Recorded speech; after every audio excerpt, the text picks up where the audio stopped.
Have you ever really stopped to notice that while there are countless benches and spots to sit throughout Shenzhen's public parks, there aren't actually that many places where people feel truly comfortable or willing to sit down for any length of time?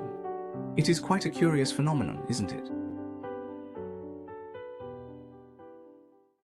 I have always been deeply curious about what it is that makes a place truly special, the kind of environment that naturally makes people want to stop, linger, and stay for a while. When you really stop to consider it, the first and most essential element is actually quite simple. It is comfort. It's hot most of the time in Shenzhen, so whether a seat is good or not isn't just about how it looks. More importantly, it's about whether your body can relax when you sit down. Shade provided by trees, a gentle breeze, and the absence of direct, harsh sunlight. These things might just appear as simple lines on a design blueprint. But in real life, these factors are crucial.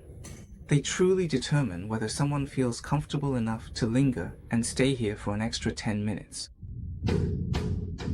But comfort alone isn't enough.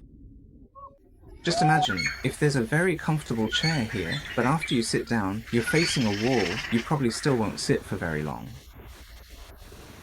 Because after we sit down, we are actually still looking for something worth looking at.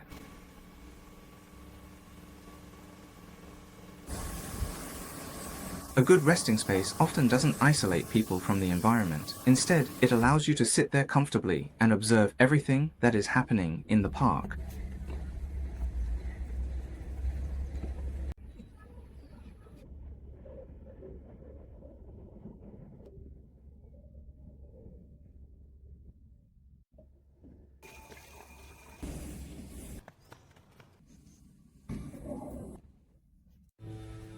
I've noticed an interesting phenomenon. Many people don't sit just for the sake of sitting. They might be waiting for someone, watching their children. Maybe they're just tired, or perhaps they're doing nothing at all and just want to sit for a while.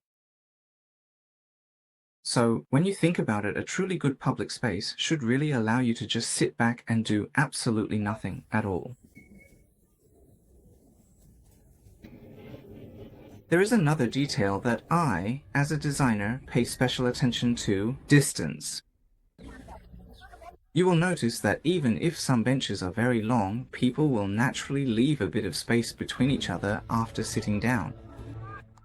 Because in a public space, we both hope for company and wish to keep a little space for ourselves. Good design isn't necessarily about crowding everyone together, but about allowing strangers to coexist comfortably. There is another very interesting phenomenon. Many people actually don't like sitting on standard seats.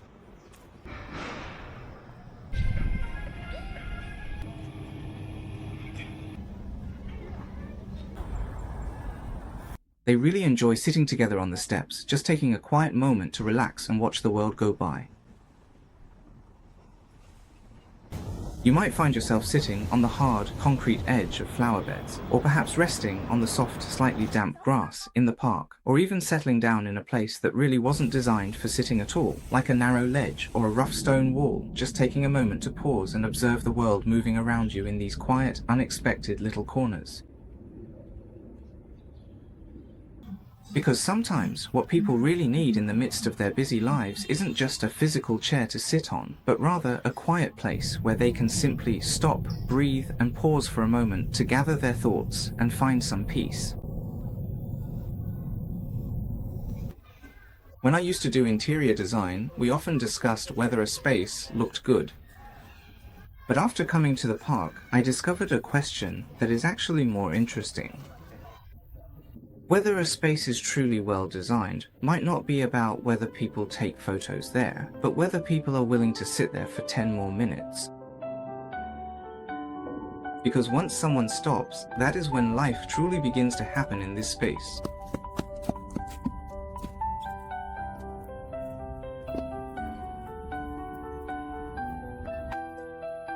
So now when I look at a park, I probably won't look at how many chairs it has first.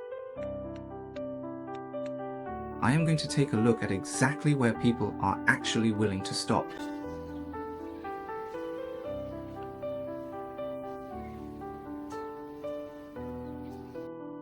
where people have been sitting for a long time.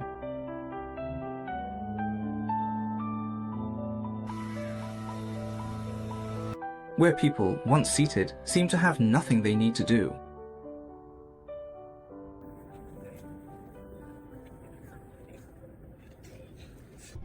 If a place can make a stranger willing to sit quietly for 10 minutes, I think that is the gentlest kind of design for a public space.